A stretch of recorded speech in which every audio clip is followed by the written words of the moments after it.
چی لە پشت سەردانەکەی پۆتین بۆ چیچان دوای 13 ساڵ هەیە؟ چ پەیوەندیەکی بە هێرشەکانی ئۆکرانیا هەیە؟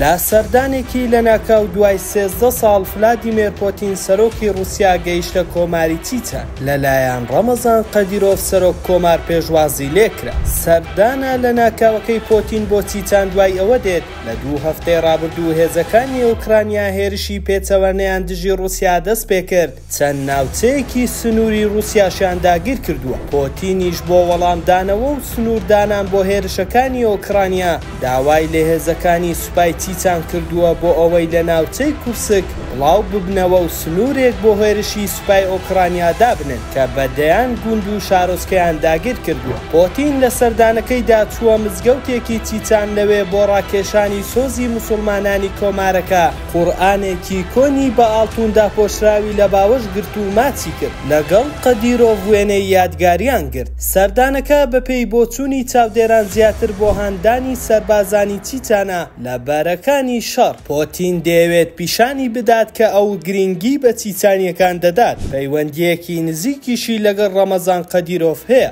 جێی باسا لەگەڵ دەستپێکی شەڕی ئۆکرانیا پۆتین دەیەوێت سۆزی موسڵمانانی جیهان بۆ خۆی ڕاکێشێت لە ڕێی دەرفەتدان بە موسڵمانانی چیچان، هەروەها ڕەخنەگرتن لە کۆمەڵگەی ڕۆژئاوا و پرسی هاوڕەگەزی و نەمانی خێزان. ئەویش دوای ئەوە دێت کە لە وڵاتانی ڕۆژئاوا بە تەواوی بێهیوا بووە.